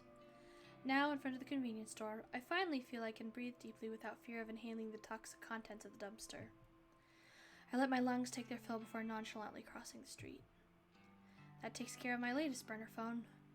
Before leaving the office building, I cracked the SIM card in half and disposed of it in the combustible trash. Now with the phone itself destroyed and discarded at a different location, my mind is at ease. It has been slightly less than 24 hours since I messaged my latest victim, that athletic guy I may have briefly fantasized about during my restless slumber. My general rule of thumb is to keep a burner phone for exactly 24 hours after sending a photo.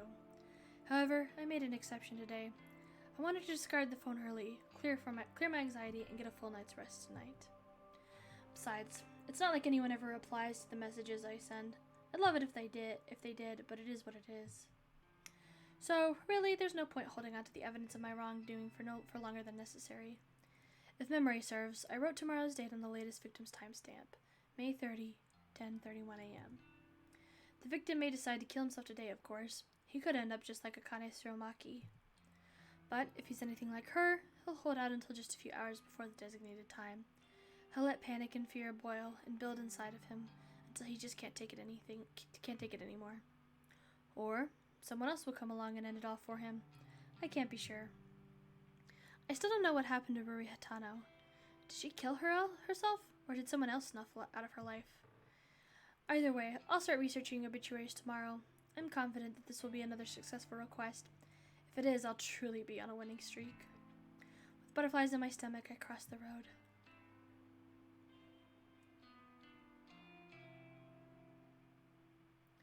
On my route home, I usually like to trek through the small park close to my apartment, provided the weather is decent. I avoid the park in the mornings, as a lot of people walk their dogs, and I can't risk my allergies flaring up before I reach the office. In the evening, the park is much emptier.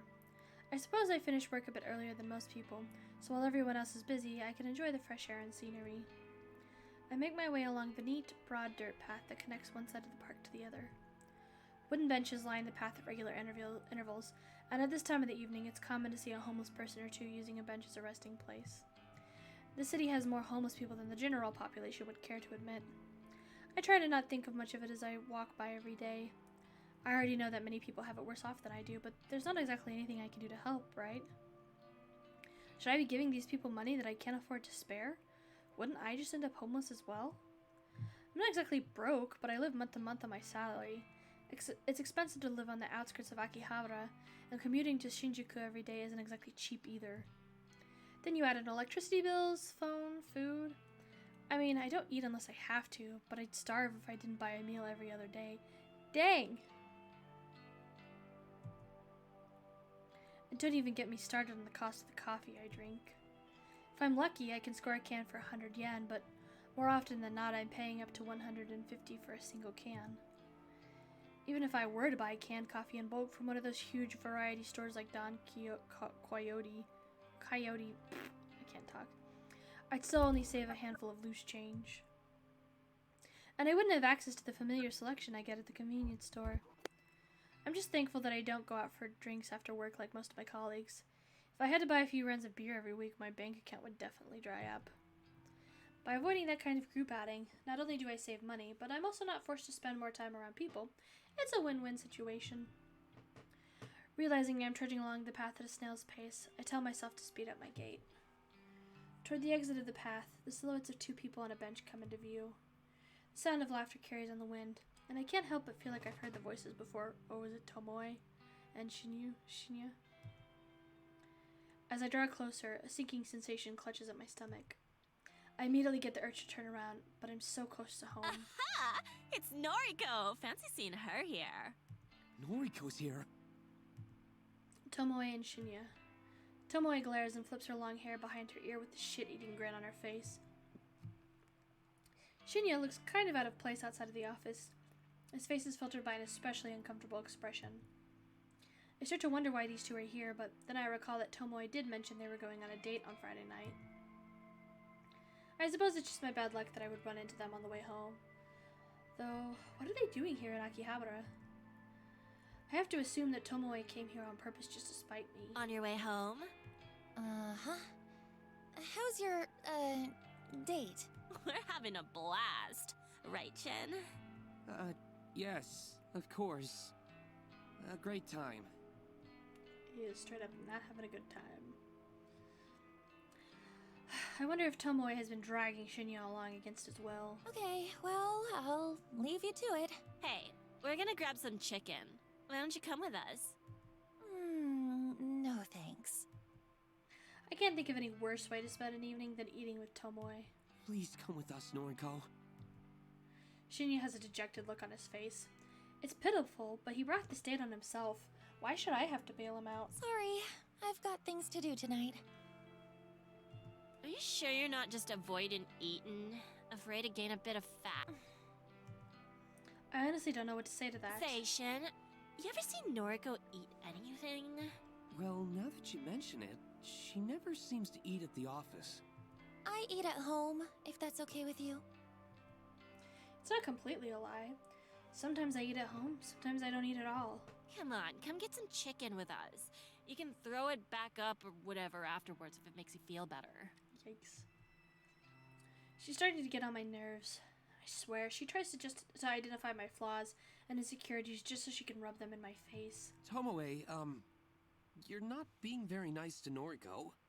Aren't you two supposed to be friends? We're besties. Besties talk shit to each other, right, Noriko? Right. Huh. Fascinating. Anyway, I'm going now. See you on Monday. Okay. See you then. Buzzkill. She's such a drag. I let Tomoe's words hang in the air as I walk past her. I'm pretty annoyed that she dragged Shinya all the way here just to taunt me. Is this her idea of a good date? Does she care about Shinya at all, or is this whole thing just to annoy me? Tomoe dating Shinya doesn't even get under my skin. I don't have feelings for him at all. What does get on my nerves is simply the fact that Tomoe is trying so hard to get on my nerves. Weird inflection. Of course, it wouldn't be fair if I could carry on my way home without one final interruption. Tomoe calls out to me again. Your friend Aoi is gonna start work with us on Monday, yeah? Oh, fun.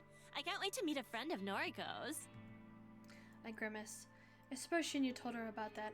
I turn back to face them both. Don't even think about messing with Aoi. That girl has dealt with enough crap at her last job. Oh, has she? Maybe big, strong Noriko can protect her now. I'd do anything for her. She's my best friend. If you had any friends of your own, you'd understand what that feels like. Well, I got plenty of friends. And only some of them are sluts like you. Yeah. I'm going. I finally managed to disengage from the conversation, even with Tomoe's mocking laugh piercing the air. I exit the park. Like, OMG. Yeah, Tomoe's like literally those vibes. She's a very Valley girl. She's an interesting character. I exit the park, cross the road, and walk down the block leading to my apartment. Tomoe. I have to wonder if that girl exists solely to irritate me. I have to tell myself she's not worth my time. I can't let her taunts get to me. Grin and bear it, as they say. That's what stoic, unflinching Noriko would do. Running a hand through my hair, I smile and approach my apartment building.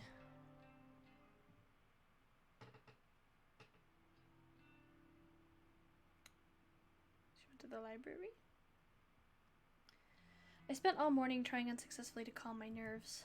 I'm anxious about finding out whether my latest victim has perished. It's afternoon now, so the time written on his photo has passed. If my work was successful, I should know soon enough. I've already set up an obituary news alert on my phone to keep me informed. Instead of sitting at home all day and waiting for my phone to go off, I decided to visit an old favorite hangout. Public libraries don't get the credit they deserve in this age. They're quiet, calm, soothing. You can sit here for hours, for free, and just get lost in different worlds. Plus, they always carry works by my favorite authors. Sometimes the librarians are even kind enough to recommend titles that might fit my tastes. I don't feel judged here. Nobody looks at me and mocks my clothing or my makeup. Nobody looks at me and asks if I've had enough to eat lately. Nobody makes fun of me, that lonely girl in the corner reading Lovecraft and calmly stroking her hair. Every so often, I put my book aside and check my phone out of habit.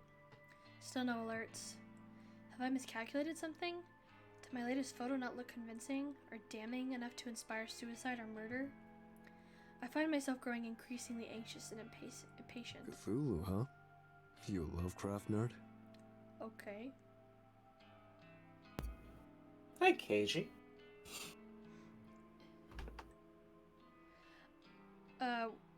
Is that like the name of the actor or?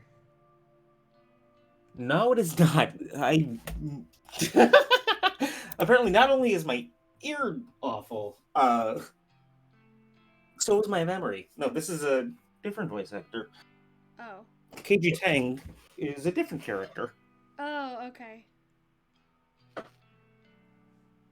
Dang, there's gotta be, if we haven't encountered, if this is a new person and we haven't encountered that person yet, there's gotta be like so many people we haven't met yet. I blink twice and look up at the strange man standing over me. Huh? Sus. Didn't mean to interrupt. He looks Notice like you're someone, reading but Lovecraft. I can't place who. Huh. In Japanese, too. Yeah, I don't know. Something about his appearance seems familiar, but I also don't know. I like the scruff. You don't see that a lot on characters. The Saz. That's a little weird. I didn't know anybody said Makes that me out feel like- loud. It makes me feel like he's an otaku. Yeah, would make kind of sense. Didn't know this book had been translated. Yeah. My English isn't great, so I read the translated versions. That's mad. Do they translate esoteric names? Can't imagine Cthulhu being easy to write in kanji. Well, it's written in katakana, so... Of course. Kojiro. The man extends a hand, and I can't tell if he wants me to shake it or pass him my book. What? I'm Kojiro. You? Noriko. Kurosawa. Nice. Just Kojiro for me. No last name. Call me Koji. Okay, Beyonce. You don't have a last name? Used to. Lost it. Fire, you know. I'm just Kojiro now. What an edgelord! Oh my god. I lost my last name in the fire. Holy shit. Oh, what a guy. This guy is weird. His clothes smell like they've been stashed in the back of a closet for a decade or two. Okay, but that's a joke I would tell, but I tell it better. I believe it. I believe you'd have better delivery. You need to have a little levity. Yeah, agreed. This guy is, like, dead serious. His face is unshaven and his eyes are scarily clear and focused despite being masked by a pair of thick glasses. Didn't mean to keep you. Saz again. I'm looking for Nobel Sinclair. He around here? I mean, I don't know. Who? Writer guy. Did that book about befriending the dead? The librarian told me to check these shelves. Sorry, I don't really know. No worries. I'll find him. You know, you look like the type who'd enjoy his books. Not to judge you by your cover. Need a strong stomach, though. Messed up shit. As much as I hate to admit it, this stranger has captured my interest. How messed up are we talking? Well, his first book describes dressing up corpses, taking them to dinner. Goal is to not get caught out. Mad, right? Like something How out old of are an the American corpses? movie.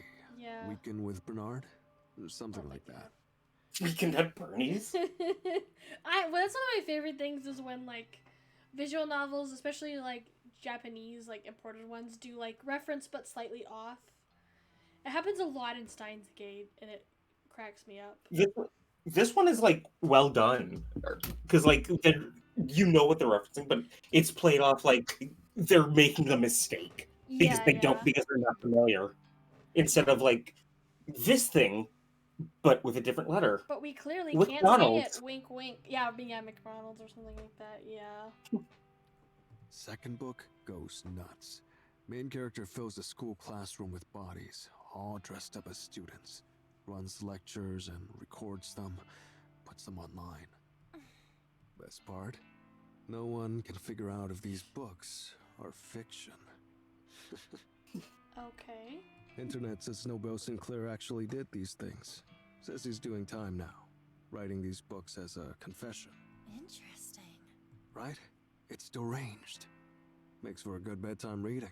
You guys are, like, made for each other. Oh my god. Huh. You want noise? Well, of course you are. Yeah. You? Yeah. At Koji Koji. Add me if you like. We can talk shop. I'm gonna find Nobel. Wish me luck. And without so much as a glance back at me, the man walks away. I try to return to my reading, but that whole conversation just replays back in my head. What a bizarre encounter. Holy shit, an otaku with social skills. Yeah. He's terrifying. He's the final boss. He makes a conversation based on common interests with someone who is openly reading something he's interested in. Mentions something to garner further interest, leads a hook to start the conversation up back later, and then leaves. Just fucking leaves. Yeah, and like leaves her alone. Like gives her an opening if she wants to continue it further, but like is respectful and like doesn't push. Like that's not a lot of people can do that. That's good. He's creepy as shit, but I love him. Yeah, no. I feel like there's something lurking under the surface there for sure, but we'll see. It's like that thing you said about Shinya earlier, with he's getting ideas from the crime novels he's reading. Yeah. It's like that, but I'm pretty sure it's actually this guy. Yeah. Maybe Shinya's supposed to be like a red flag, or not like a red flag, a red herring, or something like that. We think Shinya's like, or maybe it's the reverse. Maybe this guy's the red herring and Shinya. And Shinya's the real one. Maybe. I don't know. Very interesting. Maybe I'll just head home for today. Being here has helped me calm down, but I'm still eagerly anticipating the fate of my victim. Besides, I have to admit that I'm growing a little bit hungry. Maybe onigiri, a rice ball from the convenience store will tide me over until tomorrow. I gather my things and stand up, letting out a little as I stretch my muscles. As I head towards the sliding doors to leave the library, a little alert sounds from my phone. This is it. My phone is in my hands in less than a second, the screen unlocked, and the obituary page loading before my eyes. Article posted online today, 2:39 p.m. Keywords found 3, Mr. Accident, numerical data range 20 to 30. Image data found yes. Mr. Ichi Hanada, 22, of Tokyo Prefecture, was pronounced dead this afternoon at a traffic intersection, 12:02 p.m. Coroner's office reports that Mr. Hanada was involved in a traffic accident. No other casualties have been reported. Mr. Hanada is survived by his fiancée, who wishes to remain anonymous. Funeral service has not yet been arranged. View image attachment. I quickly load the image attachment and can't believe my eyes.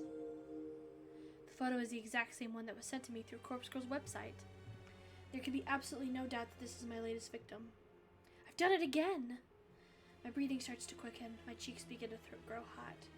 I know from experience that if I don't get somewhere private and quickly, I may very well make a fool of myself in public. What is wrong with her? I quickly glance around the library for a sign pointing to a restroom. As soon as my eyes settle on it, I dash toward it, swerving between bookshelves and through narrow aisles. There's one door for a unisex bathroom, an unremarkable beige portal. The muscles of my thighs are tightening, and I squirm as I reach for the door. My hand grasps the cool metal handle and presses down, only to be met with a movable resistance. It's locked. There's a sign on the door, a notice that I completely ignored in my haste. Closed for cleaning. Shit! I curse despite my best efforts to keep a low profile. My head turns frantically, looking for somewhere, anywhere that I can sit down and remain out of sight while my body reacts erratically to my latest success. Yo, you busted? This guy again. I need to use the restroom. I hope you can't tell that the expression on my face is not one of desperation to use the facilities. On it. To my surprise, Kojiro strides up to the restroom door and begins to slam his fist against it. Cleaning time is over. Get out of there. I hear a panicked yelp from within. Kojiro's commanding voice was more than a little intimidating. Within seconds, a terrified old woman emerges. She wheels her cleaning trolley around us, bows quickly, and disappears from sight. All yours. Bad to hold it. Thanks.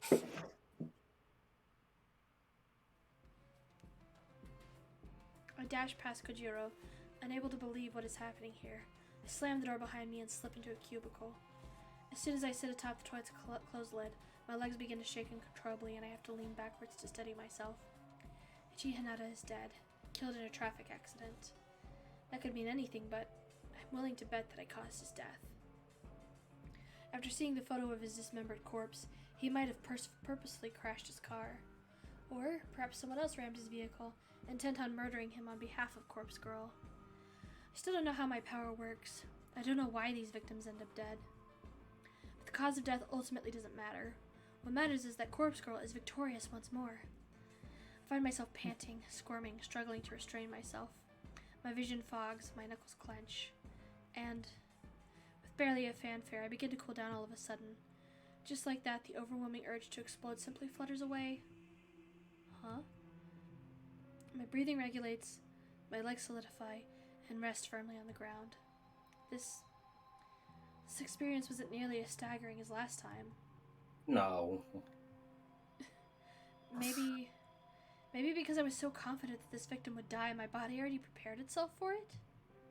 Have I already become desensitized to my ability to wield death itself? I won't pretend that I'm not disappointed.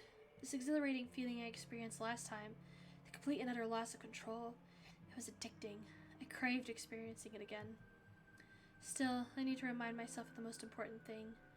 I fulfilled the request issued to Corpse Girl. That's 2 new victories in a row. 2 victories in a single week. As long as requests keep coming in, I can keep achieving my goals. I can do this. Full of confidence and feeling steady once more, I exit the cubicle and leave the bathroom.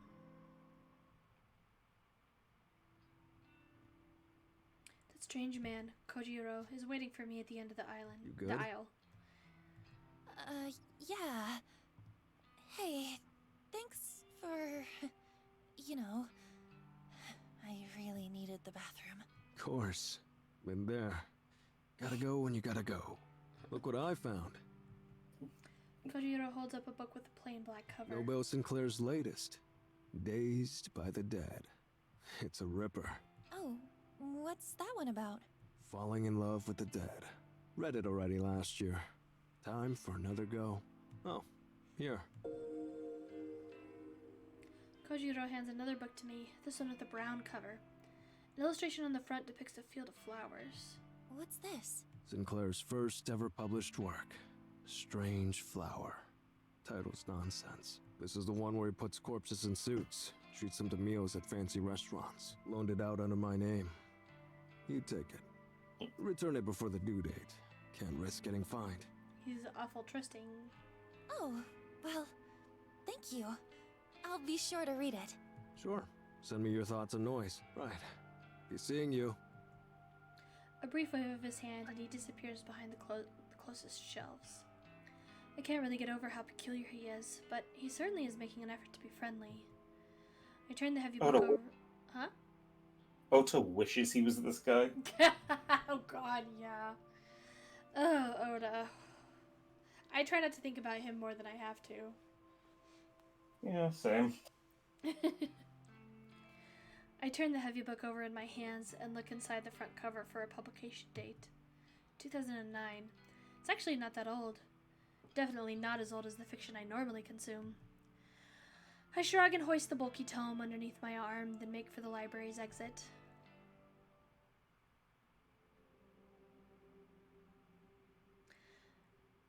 Do you want to stop there, or do you want to see about finishing this day? I don't know how long that'll take. Up to you. I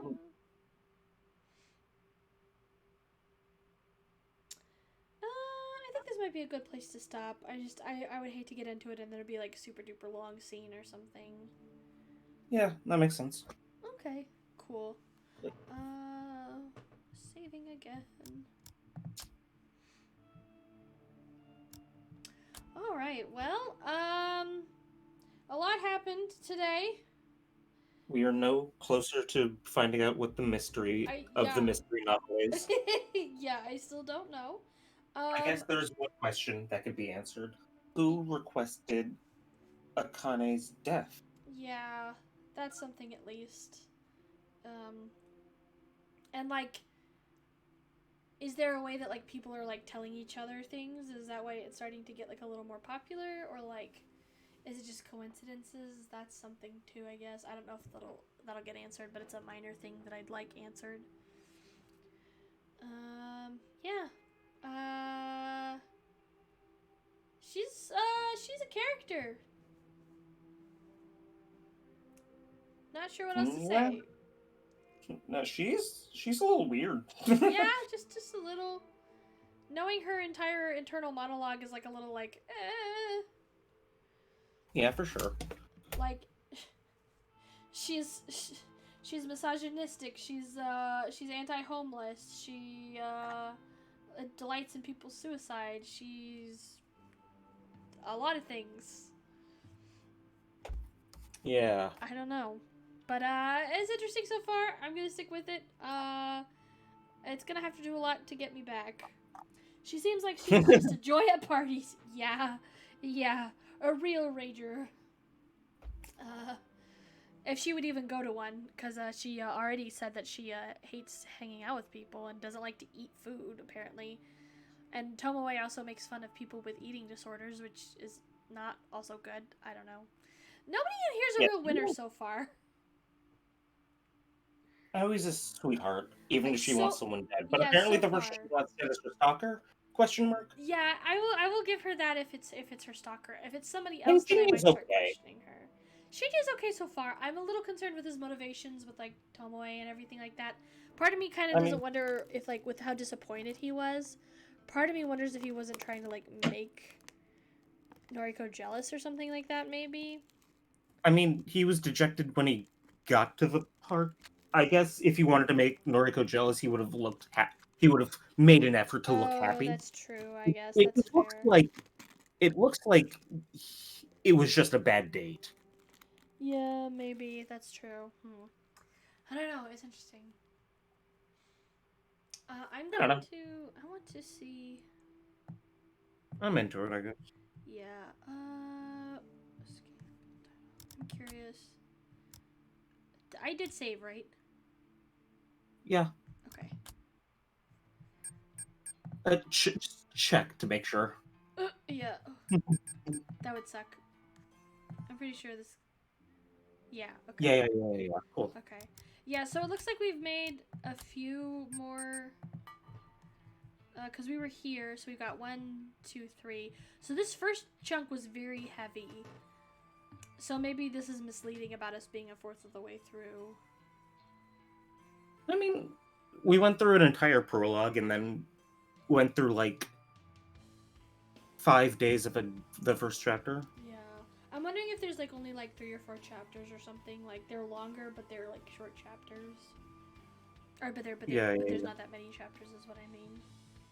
Yeah. I would expect that the first chapter goes over the 2 weeks between when we started and Emmy dying. Yeah, that's true. And then something new And then- happens after that. Mm-hmm. Interesting. Well, I mean, I don't know. I'm still I'm gonna hang in there. We'll see. I'm not completely sold yet, but it's interesting enough to keep me going. So we'll see. But thank you for joining me, Kay, and thank you to everybody who came out. Hope you are having a good evening or morning or day or whatever it happens to be. Thank and you for watching. We'll see you guys next time. Bye. Bye-bye. Thank you, Elise. Thank you. Bye. Thank you. Bye.